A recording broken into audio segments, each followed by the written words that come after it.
Check.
Okay, can everyone hear me now? Perfect. Okay, welcome all to Speaking Proudly 2023. I'm Lily Im, a student at Baylor University in Waco, Texas. But as a Minnesota high school senior, I was a Speaking Proudly 2021 competitor. In fact, it was at this very podium that I delivered the speech that made me the 2021 champion. Today, it is my privilege to serve as a spokesperson for the organizers of Speaking Proudly, who join me in thanking you for being present today in this historic rotunda as we determine the 2023 winners.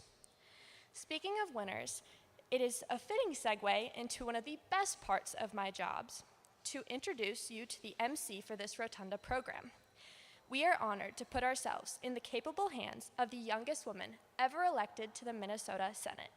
That record-setting achievement came years after her election as student body representative to the University of Minnesota Board of Regents. She also worked as a public relations manager before being elected to the Chanhassen City Council. In her second term as state senator, she was named Assistant Minority Leader, providing an articulate voice for her party on today's most controversial issues. All this while being a wife and the mother of 3 very young sons. Speaking Proudly competitors, judges, and guests, I give you Senator Julia Coleman.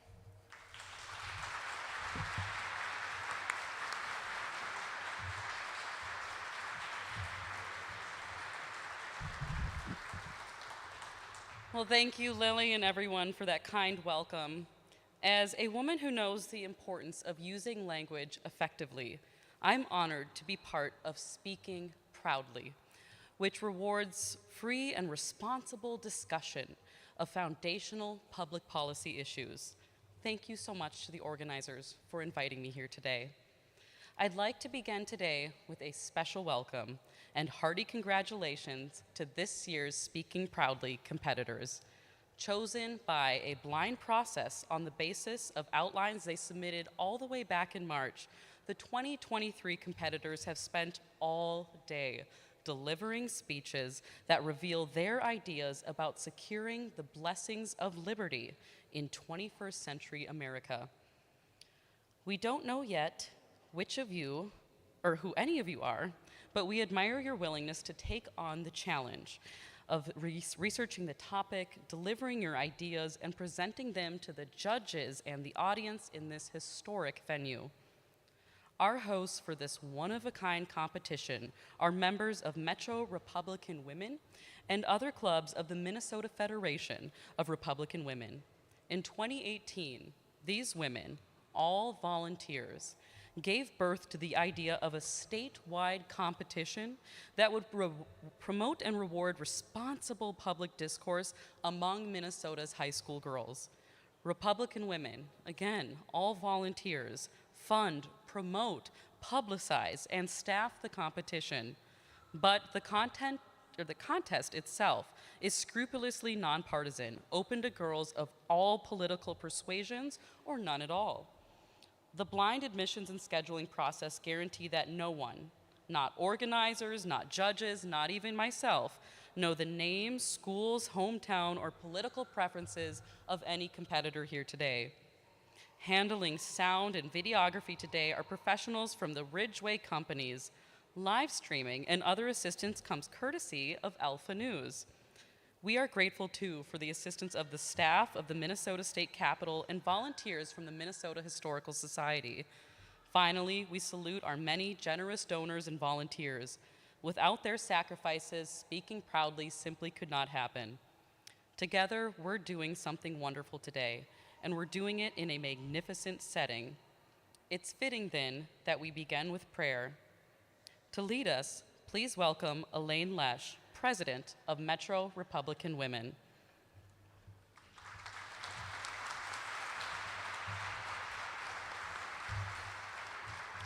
Hello, everyone. When I was asked to do this, I was praying, and I was reminded of a favorite verse of mine in the Bible. Ephesians 2:10 says, "For we are God's workmanship, created in Christ Jesus, to do the good works He prepares in advance for us, so that we may walk in His ways." Please bow your heads. Dear Heavenly Father, We come before you today asking your blessing and covering over our event in this historic building. May the words of our competitors be encouraging and enlightening. We thank you for their courage to be a part of the competition, knowing in God's eyes they are all winners. In the last round, Lord, please guide our judges with godly discernment and wisdom in deciding these winners. In your holy name we pray, and all said, amen.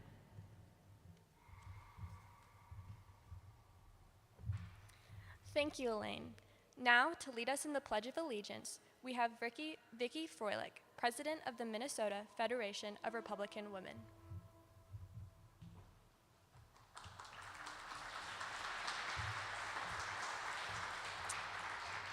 Thank you. If you're able to stand, would you please stand and join me in the pledge to our flag?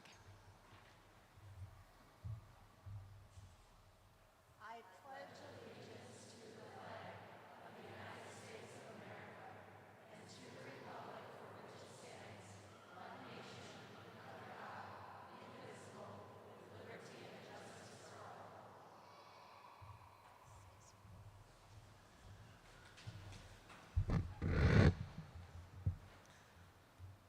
From the first, Speaking Proudly has been known for attracting respected, accomplished judges, fine communicators from every walk of life who donate their time and expertise to helping Speaking Proudly competitors grow in their ability to use language responsibly and ethically. The Speaking Proudly program includes brief biographies of all of our remarkable judges, including those I'm about to welcome. Please hold your applause until all judges of today's final round panel have been introduced. Judges, please rise as your name is called. First, Emily Albrecht of the Equal Rights Institute. Emily speaks all over the country and beyond, training others to think clearly, reason honestly, and argue persuasively. Next, Dr. King Banyan, Professor of Economics and Dean of the School of Public Affairs at St. Cloud State University, radio show host, prolific author, and fine singer. Third, Kim Crockett. A lawyer, writer, and election integrity expert, Ms. Crockett is a proud mother and grandmother and a 2022 candidate for Secretary of State. Fourth, Dr. James May, Professor of Classics, and Kenneth O. York, Distinguished Professor Emeritus at St. Olaf College. Dr. May has been published extensively on ancient Greek and Roman rhetoric oratory. And completing our final round panel, Martha Najolome, an economist with the Center of the American Experiment. Ms. Najolome writes about the effect of government fiscal and regulatory policy on Minnesota's economy.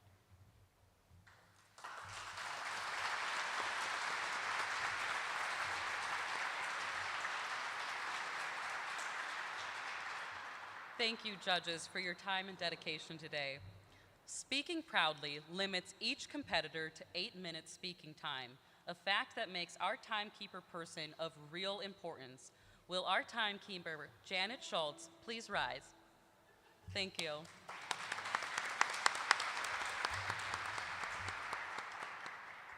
And now, speakers, for the last time today, the rules governing this competition. Competitors will deliver, in English, a persuasive speech of up to 8 minutes in length.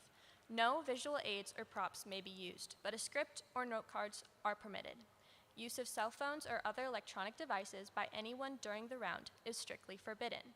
No audio recording, videography, or still photography is permitted during the round except by a Speaking Proudly official or a credentialed member of the press.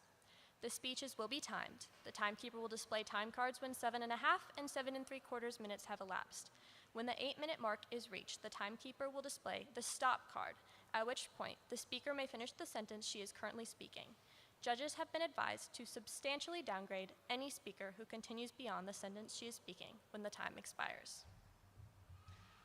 Well, ladies, so far I can tell that you are all bound for the Minnesota State Senate, as the rules are just as strict in the Senate. In the House, you can use props. You can wear pretty much anything you want. You can speak for as long as you want. You're all going to be great senators someday.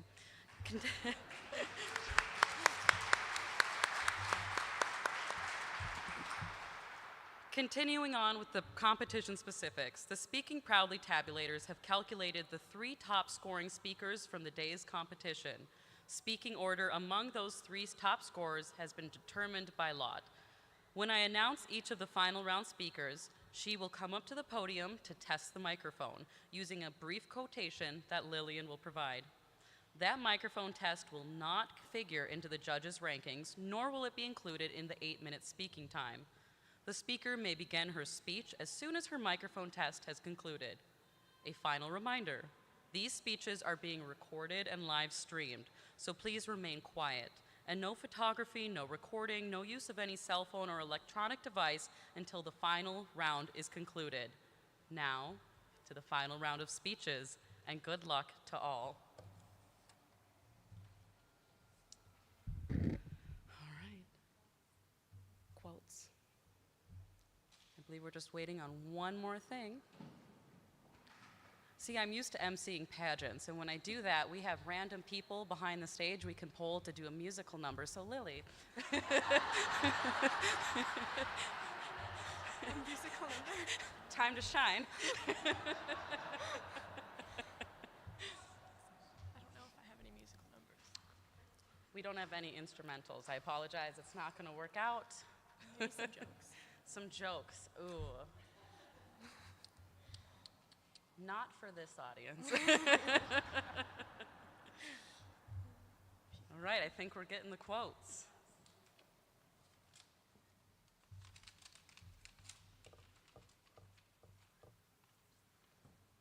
We're ready to go? We don't want to make them sit on the edge of their seats any longer, huh? Having followed the tabulating and tie-breaking procedures set forth in the Speaking Proudly tabulator's instructions, we attest that the randomly selected speaking order for the 2023 Speaking Proudly final round is as follows. Speaking first, contestant number 8699. Speaking second, oh, well, just kidding. You're going to have to wait to find out who that is. 8699, please join us up here.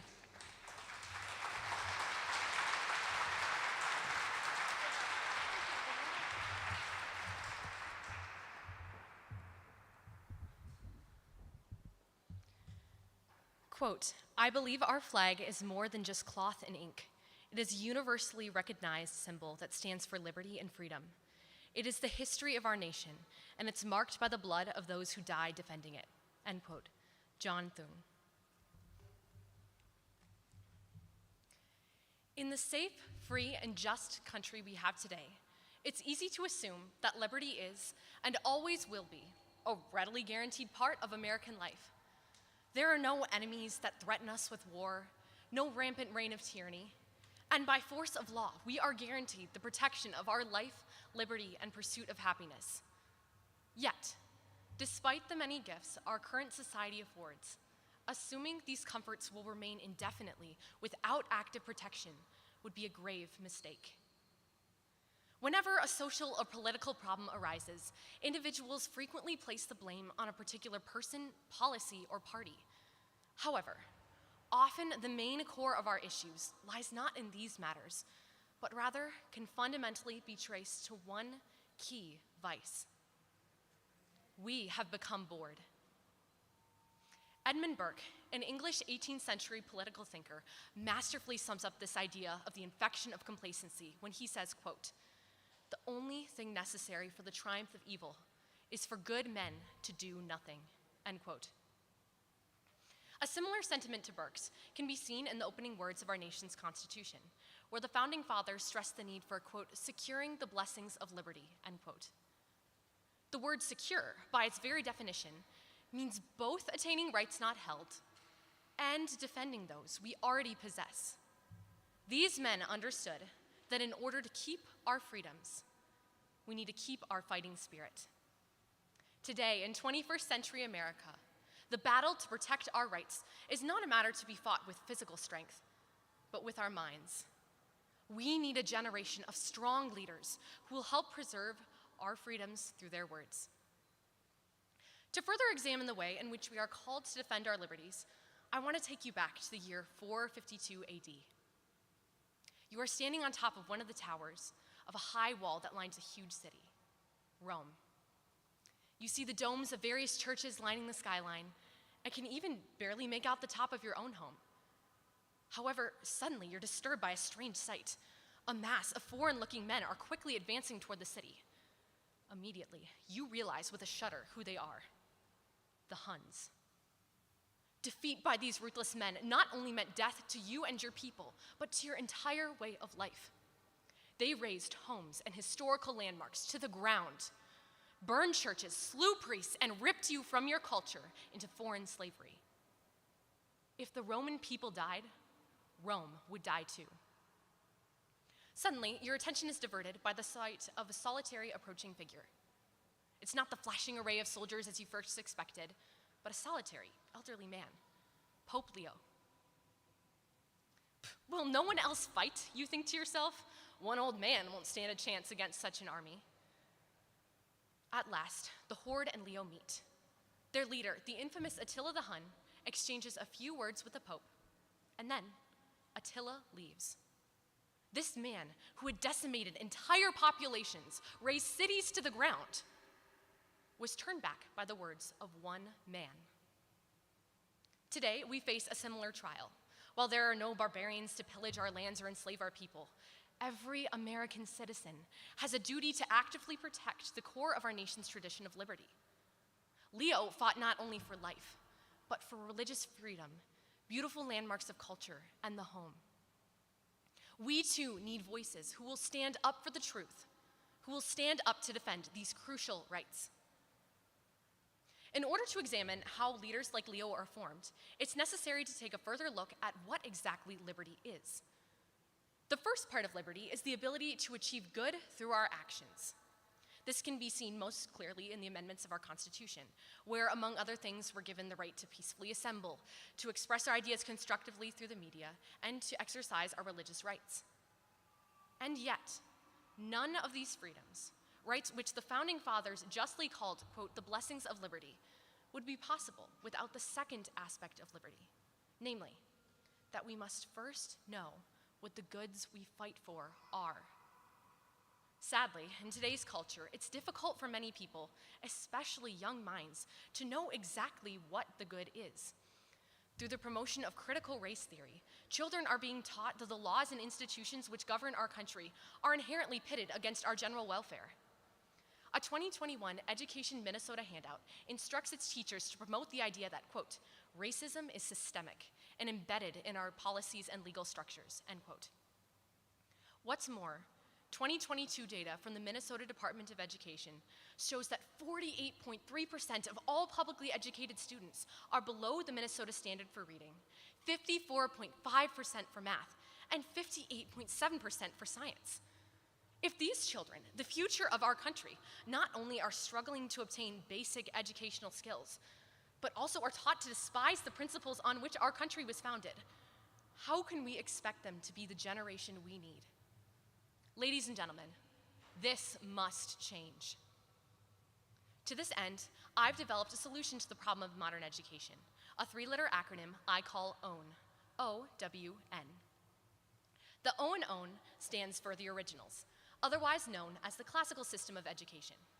Besides the basics of reading, writing, math, and science, students are additionally taught subjects like logic, reason, and philosophy, which are crucial skills for any developing mind. What's more, they daily encounter the truths of history's greatest thinkers, read primary sources, are encouraged to ask some of life's deepest questions.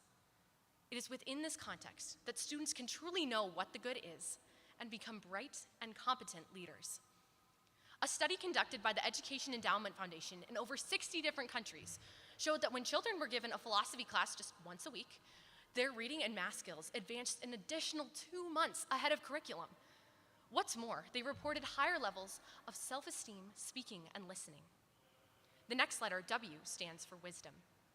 While the acquisition of knowledge presented in the classics is a crucial endeavor, it means nothing without the wisdom that comes only from lived experience. Through the work of mentors, all people should be able to ask questions, mold healthy habits, and receive priceless advice. A 2009 study from the Mentor Foundation showed that having a mentor led to, quote, healthier relationships and lifestyle choices, improved behavior both at home and at school, and improved interpersonal skills, end quote. Finally, the last letter N stands for nation. The extensive formation students have received should flow into constructive action for the building up of our country. Through service and dynamic community involvement, all Americans should learn how to actualize the blessings of liberty within the context of their own neighborhoods and cities. If these small bonds are made firm, they will lead to a flourishing on the state and national level. To conclude, I want to end with a quote by Thomas Jefferson in his December 31st, 1787 letter to Uriah Forrest. Quote, "Educate and inform the whole mass of the people. They are the only sure reliance for the preservation of our liberty." End quote. Thank you.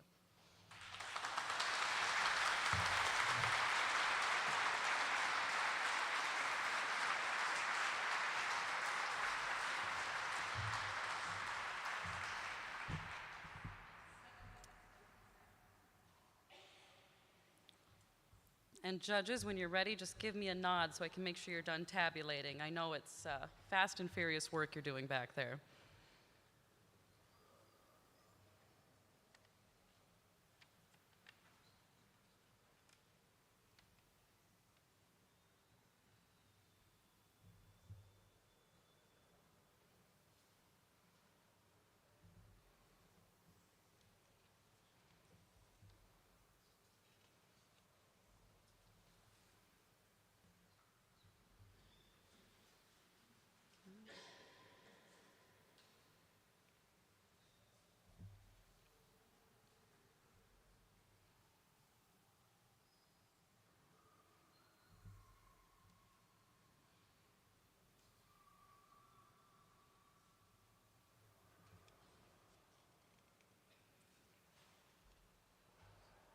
All right, we've got 2 of our 5. No pressure for the other 3, but I am standing here staring at you till you finish.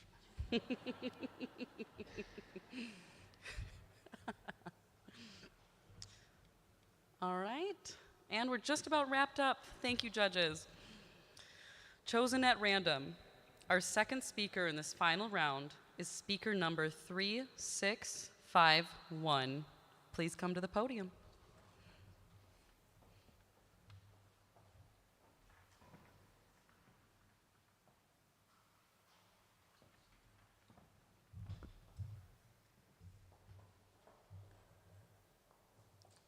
A man's country is not a certain area of land, of mountains, rivers, and woods, but it is a principle, and a patriotism is loyalty that principle.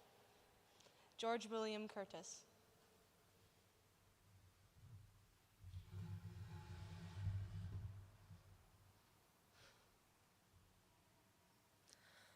Oh no, the audience is looking at me. What if I mess up?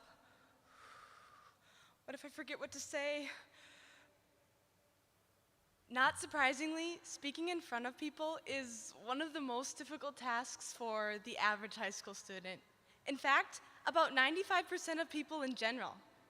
It is easy to assume that the audience will reject your words, especially after the horror stories which we've heard and perhaps even experienced. We feel the need to find approval from our peers, and this can lead us to simply accept what is being spoken, perhaps even allowing ourselves to be brainwashed. This should not be the case. Although speaking out may pose challenges, because of the blessing of free speech, we should publicly speak to better our government, prepare for a future, and to procure the blessings of liberty. According to lifenews.com, in the fight against abortion at United Nations, Archbishop Chulukot gave one of the most powerful pro-life speeches. Instead of simply accepting the opposing arguments, he openly opposed the claims to abortion, stating, "It follows that each child must be accorded, in the first place, the right to be born. This is a right, moreover, which must be protected equally." Imagine if he had decided to tread more lightly in order to avoid offending anyone. Who would have stood up for the unborn voices? The concept of free speech, which includes the blessings of liberty, began as early as the Greek civilizations. In the midst of a monarchy-run world, the Greek government emphasized a democratic principle of gathering to debate certain topics. Adults were encouraged to apply their minds and their tongues to these meetings to properly use parrhege, meaning free speech. Centuries later, the leaders of a collection of colonies called America observed what the early Greeks practiced and determined to build a new government that played off of their example. 1791, the First Amendment passed, securing the free speech of Americans. Following this, presidential candidates would hold debates that lasted for hours. Thousands would gather to listen and learn, and the audience was held in captivation. In stark contrast to the avid attention that speakers were given, modern day culture has labeled a speech over an hour as too time-consuming. Glancing around a classroom during the average lecture, one can almost find the audience nodding off. Students who take public speaking classes are stricken with fear at the thought of presenting a 10-minute speech. In addition, speakers risk retaliation from media and other sources who pick apart every word. What spurs from this view of speaking is a fear of imperfection that can cripple the best of speakers. Americans have been blessed with the right to speak without fear. But unfortunately, this is changing. More restrictions are being placed on Christians and conservative thinkers, and they are often forced to comply. In other countries, these restrictions have only grown. China has a tightly run government where many forms of public communication are restricted. Many social websites are blocked, and lawsuits can easily be carried out against any citizen who is saying too much. For many Americans, China's example is now becoming reality. Riley Gaines, a former NCAA swimmer, was recently assaulted during the middle of her speech at San Francisco State University this year, according to a New York Times post.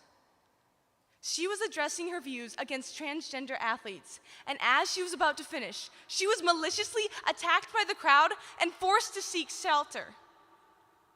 Twice, she was physically struck while being escorted into a room in which she was barricaded for 3 hours. What outrageous persecution of free speech! Where does this persecution force us? We are given two choices. Speak out against the ongoing push to silence our voices, or turn a blind eye to the change that is creeping in. I challenge you to prepare yourself for this battle. Train yourself to speak out against untruths that you may hear. Attend and get involved in community meetings such as Young Republicans, Tea Party movement, etc. Train yourself to speak against any harmful unbeliefs that you may hear. Then, arm your teens with speaking experience. A few months ago at a Tea Party meeting, an older gentleman made a most incredible remark. This is not a direct quote, but best shared as remembered. Most people in this room will be dead in 20 years. What are we as Republicans doing to get the younger people involved? The Democrats are working their young people like crazy, and they are making a big difference. We've got to get more young people involved. One way to encourage this involvement is practice. Encourage participation in speaking events via competitions and classes that are available like this one, the Metro Republican Women, the American Legion Oratorical, and many others. Train your teens to listen to others. Respect for speaking starts with listening well. Invite them to join in adult conversations. Combine these efforts, and we young people may provide the turnaround that is needed in today's culture. Speaking out is difficult. It takes guts to ignore the possibilities and fight for the truth. Persecution and backlash are all too possible. Tucker Carlson, Fox News reporter, was recently fired from his multi-million-dollar job because he opposed the false media broadcasting reports that were occurring from other broadcasters. According to various sources, in response, he openly stated, "Speech is the fundamental prerequisite for democracy. That's why it was enshrined in the first of our constitutional amendments." Amazingly, as of tonight, there are not many platforms left that allow free speech. The last big one remaining in the world, the only one, is Twitter. We were given the blessing of free speech. Now we need to defend that liberty. Train yourself, train your children to speak defensively against wrongs being promoted. How many jaws will be clenched in regret if we don't start to speak for our freedoms, faiths, and families? Riley Gaines wrote in a tweet, "This still only further assures me I'm doing something right. When they want you silent, speak louder." And I would add, speak proudly. Thank you.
All right, it looks like our judges are starting to wrap up.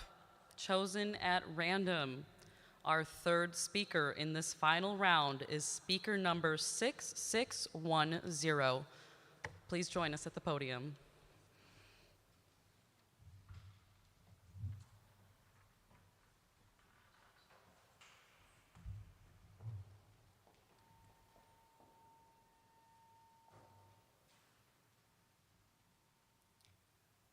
Quote, "The essence of America, that which really unites us, is not ethnicity or nationality or religion. It is an idea. And what an idea it is, that you can come from humble circumstances and do great things." Condoleezza Rice.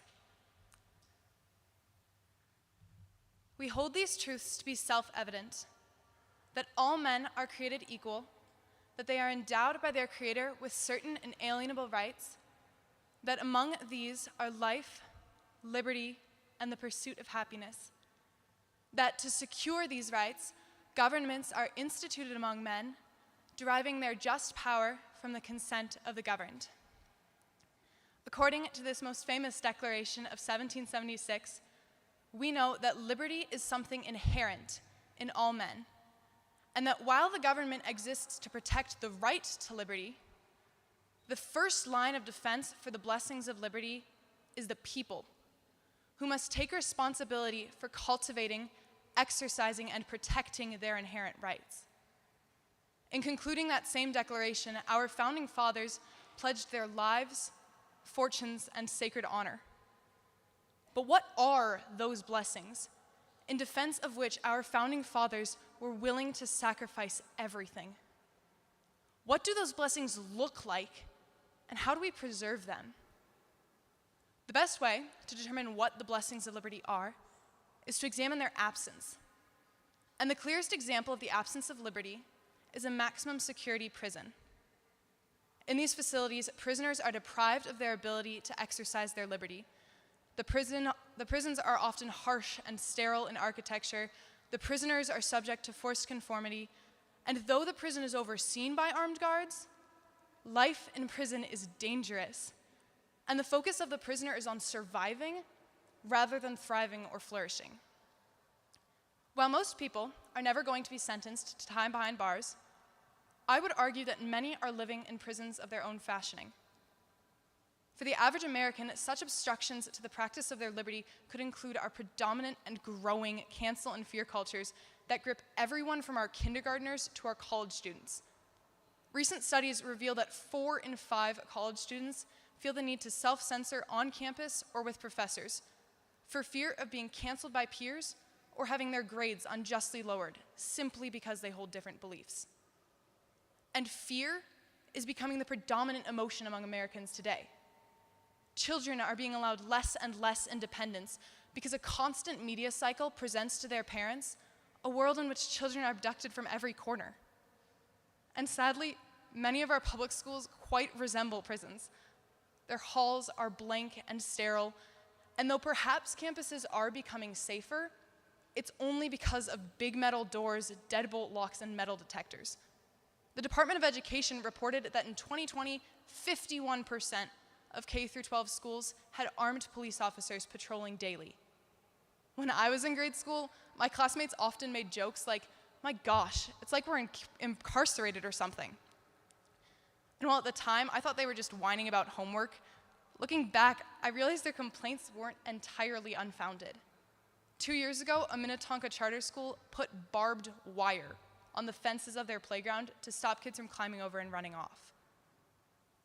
But the biggest problem with these negative cultures and systems is that they focus our gaze downward, on mere safety. But exercising our liberty, properly understood and ordered, requires us to look upward towards higher, nobler things.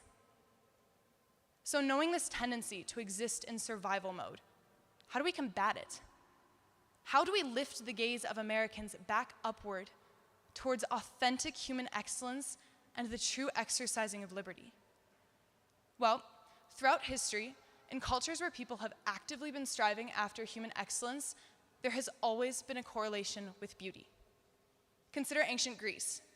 Within 50 years of the establishment of democracy in Athens, the Parthenon was erected, various philosophical schools were established, and such impressive statues were crafted that the later conquering Romans just copied them. Beauty is a mark of a flourishing culture. It is a mark of a culture that truly values its liberty. Just look around at this Capitol building. Where liberty is held in a place of honor, beauty naturally follows. And this correlation between beauty and liberty is one tool by which we can break the self-implemented shackles binding Americans today. By curating beautiful spaces and by reincorporating an emphasis on beauty in the architecture and curriculum of our education systems, and by intentionally consuming beautiful media, we inform the imagination of Americans to think about and to desire noble things, which can only be attained by the free. But is simply creating beautiful spaces going to be enough to make people actually want to take advantage of their inherent right? A relatively recent area of scientific investigation, built environment, revolves around how our environment affects us, how we think, how we act, and even how we heal. According to a University of Minnesota study, hospital environments affect various outcomes. First, they observed that the level of comfort in hospital rooms either encourages or discourages visitors, and there are many benefits to patients. Second, they noticed that in clean, well-kept hallways, hospital staff were more likely to put materials away, rather than just leave them out. And finally, they observed that better lighting actually improved overall health, noting that symptoms of depression, agitation, and lack of sleep were all improved. These are subtle changes, but they bear significant consequences. Similarly, in the early 1990s, a policy called broken windows was embraced by many governors seeking to lower violent crime rates in their cities. Perhaps the most famous adopter of this was Rudy Giuliani in New York City. According to the political scientists behind it, the theory of broken windows is that by dealing with minor infractions and by encouraging neat and orderly cities, we discourage greater violent crime, and we encourage stronger, deeper communities. While the legacy of broken windows is complicated, it is clear that beautiful, ordered, well-maintained spaces tend to produce greater beauty, order, and overall human flourishing. So what does a study about hospital environments and public policy to address violent crime rates have to do with securing the blessings of liberty? Whether we are aware of it or not, our environment impacts our desire and our ability to exercise our liberty. If our task as the leaders and future leaders of America is to inspire people to take advantage of their inherent right, then it is imperative that their environment reflects that as well. In a 1771 article to the Boston Gazette, Samuel Adams wrote, "The truth is, all men might be free, if they truly valued freedom and defended it as they ought." His observations are still true today. Unless the people of the United States can see the value of liberty, they will not be motivated to defend it or its blessings. Through something as simple as creating beautiful environments, we will hand Americans one tool to escaping their self-constructed prisons, and we can expect to see that where people are surrounded by beauty, even greater things will follow. Thank you.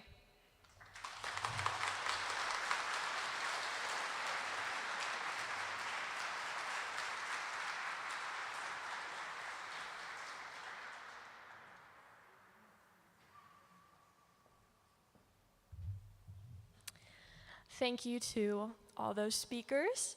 Now for some richly deserved applause for our Speaking Proudly finalists.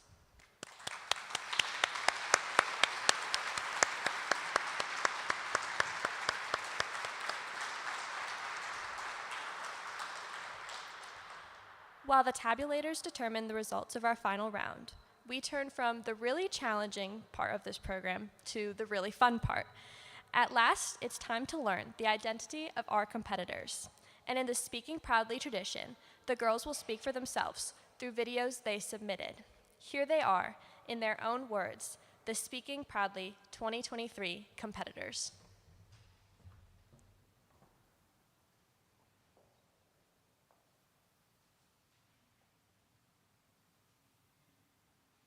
My name is Catherine Anderson.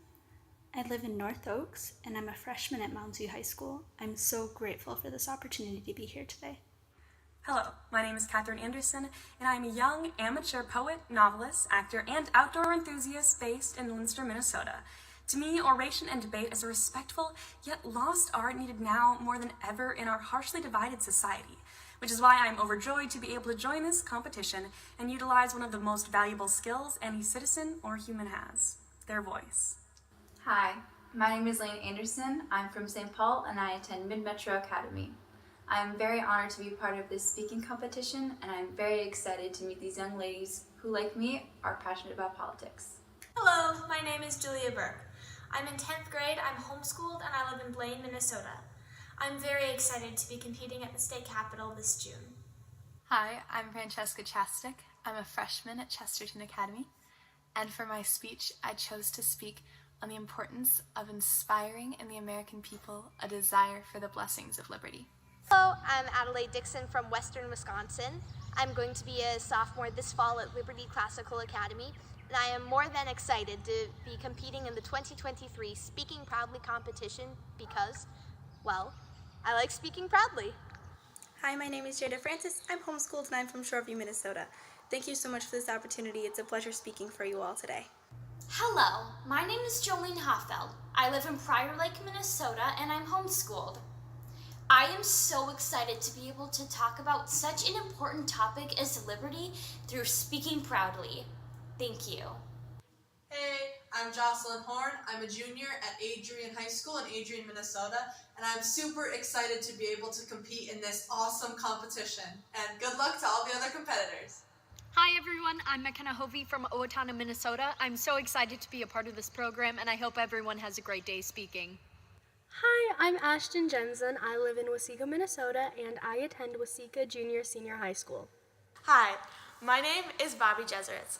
I'm from Cannon Falls, Minnesota. Currently, I'm a homeschool student taking PSEO classes through the University of Northwestern. I'm super excited to participate in the Speaking Proudly event, and I look forward to seeing you all soon. Thank you. Hello, my name is Grace McPherson. I am from Mankato, Minnesota, and I am a homeschooler, but I'm also taking some college classes part-time through Minnesota's PSEO program at Bethany Lutheran College. I'm very excited to be part of Speaking Proudly. Hello, my name is Elizabeth Mitchell, and I'm a recent graduate of Chesterton Academy in Hopkins. I'm really excited to talk to you guys today about the value of education, as it's a topic which has proved to be vital in my formation as an individual. Thank you. Hi everyone, I'm Sophia Model and I'm 17 years old. I'm currently a junior in high school, homeschooled, and a PSEO student at Crown College, and I can't wait to see you all there at the Capitol. Bye! Hi, my name is Malia Schleisner. I am homeschooled in Arden Hills and I am excited to compete. Hi, my name is Rosalind Tressel. I go to school at Chesterton Academy of the Southern Crater Valley. I'm a sophomore. I live in West St. Paul, and I love reading. I love books. I'm a huge fan of the Daily Wire, and I'm super grateful to be given this opportunity to give a speech, especially at the Capitol. It's a huge honor. Hello, my name is Jude Wadi. I'm currently a freshman at Matamina High School. I'm 15 years old, and my hometown is White Bear Lake. I was born in Jordan, and English is my second language, which makes Arabic my first. Thank you.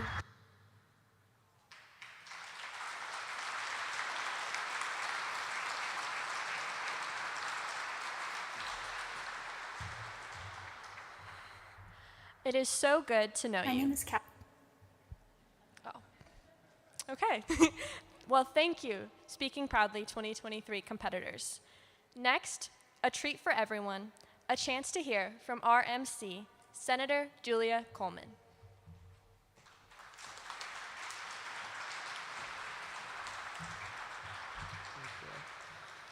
Well, thank you all very much. Before I begin, can I just say how precious it was sitting up front, and as each of these remarkable young women saw themselves come up on the screen as they cringe watching themselves. It was that way watching my first few Senate speeches. It gets easier, believe me.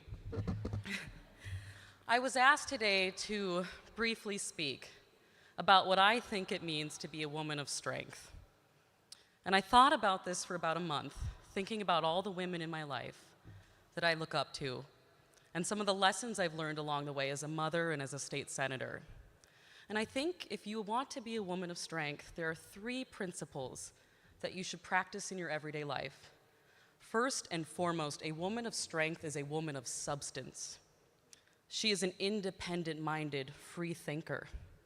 Too often today, on both sides of the aisle, we have people who go along to get along, who virtue signal on social media without thinking about what they're posting, who make their values, opinions, and convictions based on what their peer group or what the organizations or parties they're involved in tell them to think. It should be the other way around. A woman of strength, a woman of substance, reads up, studies up, makes her opinions, forms her convictions, and then finds peers, organizations, parties, and groups that more closely align to her beliefs. A wise man once said, "If you stand for nothing, you'll fall for anything." A woman of strength and substance doesn't fall for a thing. Second, a woman of strength, well, she knows that she must take care of herself in order to serve others. And ladies, I learned this lesson the hard way. The legislative session after I brought home my newborn twins, I gave every ounce of who I was, every second of my day, every fiber of my being, in service of my family and of my state. I came home at the end of that legislative session for the first time in my life experiencing burnout. I was a shell of a human being, and my family paid the price for that. I learned my lesson. I hired a life coach. I learned how to put balance back in my life. I made time for laughter. I made time for fun. I made time for friends. I made time for fitness and prayer and rest. As a result, I came back the next legislative session, and despite being in the minority party, was the most effective and high-performing senator I had ever been. I was a present and joyful mother and wife. You cannot pour from an empty cup. And a woman of strength learns this lesson early on. Take care of yourselves so you may serve your families, your state, your God, and your country. Lastly, a woman of strength shows up even when it terrifies her. Sometimes that looks like speaking up even when your legs are shaking. That might mean speaking up for your family or your faith, your party or your state. Believe me, there have been times that I have spoken up knowing that the people in the room are against what I'm saying. And I have been grateful for the podium or the Senate desk in front of me because my legs were shaking beneath me and my voice was quivering. My palms were sweaty, but I showed up. Sometimes that means standing up, whether it be for yourself, to a bully, to a government. You stand up for what you believe in every single time. Sometimes showing up even when it terrifies you means elbowing your way to that table decisions are being made at. Sometimes it means entering the room you're not invited in to share your voice and your thoughts and opinions. A woman of strength shows up when she is called by God to do something, even when it's not convenient. I was 9 months pregnant with my first baby when my state senator announced he was retiring. That wasn't my timing. You want to make God laugh, you tell him your plans. It's true. It wasn't my timing, beginning my first legislative session pregnant with twins. It wasn't my timing to give birth to them 12 hours after we finished at midnight. But you show up when God puts that call in your heart. It might mean 3 hours of sleep or less. It might mean that you have to rearrange your life plans, but you show up when you're called. A woman of strength is a woman of substance. A woman of strength takes care of herself and those around her. A woman of strength always does what's right. No, I'm going to be honest with you. I've been lonely here at the Capitol. In 2020, I was elected as the youngest woman ever elected to the state Senate. It's 2023, and I am still the youngest Republican woman in the entire Capitol. But I'm looking around this room, filled with hope, because after hearing and meeting all of these young women here today, I have no doubt that very soon I will be passing off this torch to one of these women of strength. And that makes me so inspired. God bless you all. You're going to go on to do great things. Thank you for having me here today.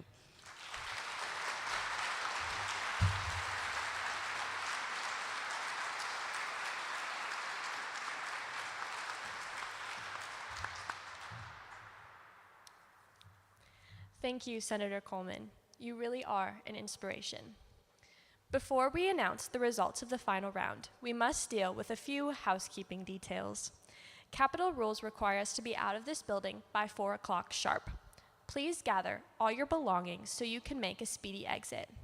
Those of you who use the coat racks will find your items just outside the rotunda on the way to the south steps. All competitors will meet on those same south-facing steps for a photo shoot immediately following dismissal from this rotunda. There's just enough time to acknowledge the roles of families, teachers, coaches, and friends who helped our remarkable Speaking Proudly participants prepare for this day. Leaders don't just happen, they are formed. You all are helping to form the leaders that these girls will be in their homes, in their communities, their state, their nation, and their world. Thank you. And a renewed thanks to all the organizers, donors, volunteers, and judges who have played a part in Speaking Proudly 2023. Most of all, thank you to each one of you competitors. You make the future look very good indeed.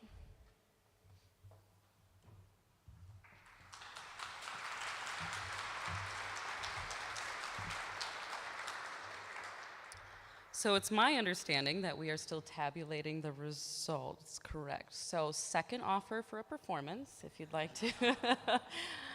Well, while we're waiting, following up on what I believe is an astounding class for this year, I wanted to make an offer. One of my goals in life is to mentor as many young women as I possibly can. And I frequently invite young women to come to the Capitol at their convenience for a behind-the-scenes look at what goes on here. Sometime next year, between February and May, you all have an open invitation to come to my office. Come to the closed doors meetings that you're not supposed to be at. Learn about how the sausage is made. Learn how bills actually become laws. And get an inside look at what it's like to be a legislator. Same goes for election years. Come out and learn how to door knock with me. Come out and learn how to use these voices. It's an open invite. Lily and her wonderful mother have my contact information, and you're all welcome at any time, so please come visit me. Where are we at with the tabulations?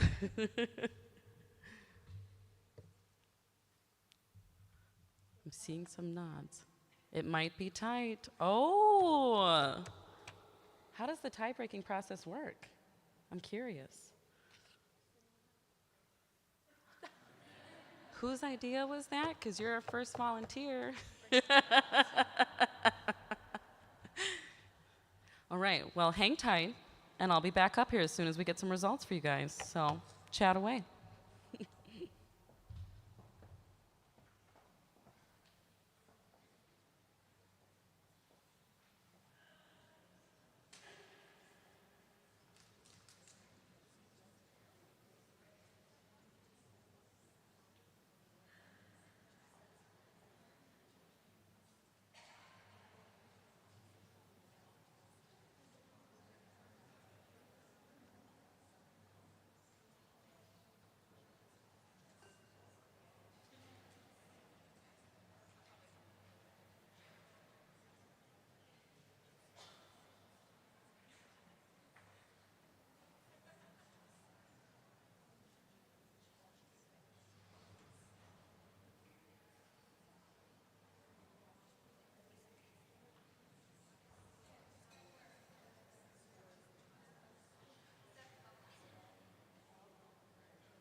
All right, I think we're ready to get going here. Thank you so much for your patience. I learned all about the tabulating experience, and it is quite intensive. That's why I don't do math.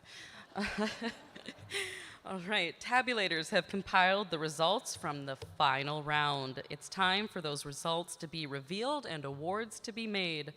First, I will announce the third place winner. After she receives her award, I will announce the second place winner. Please allow that speaker to be honored for her accomplishment. The time to celebrate our first place winner will be after her name is announced. Lily, may we have the envelope, please? Thank you. It's like my own personal Vanna White.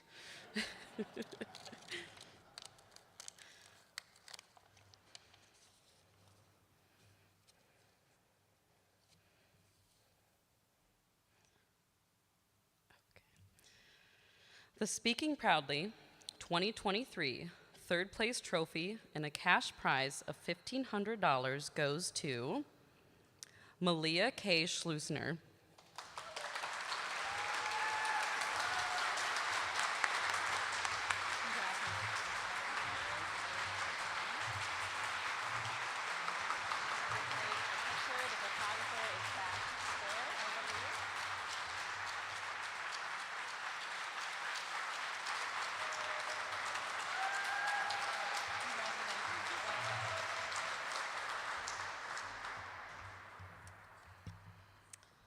All right, Miss Lily, I'll take that next envelope you've got there. Thank you.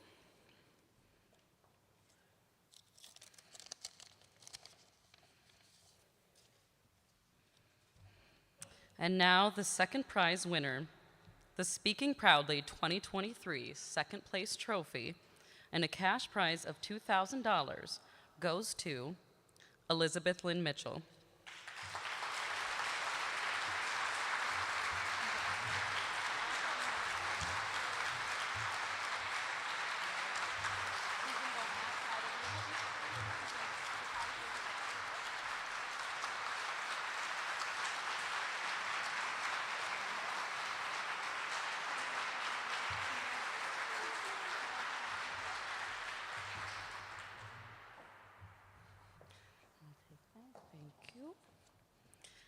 And, as you already know, the Speaking Proudly 2023 Championship Trophy, first place cash prize of $2,500 goes to Francesca Rose Chastik.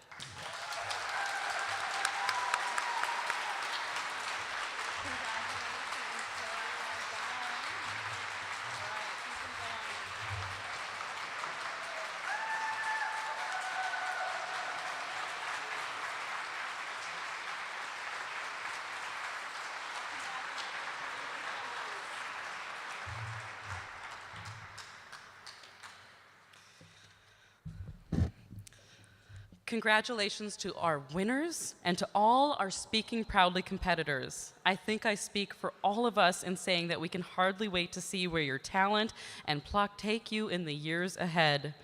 For now, let's all please gather our belongings and adjourn immediately to the South Steps for the official photo shoot. Have a safe trip home, and thank you all for being a part of Speaking Proudly 2023.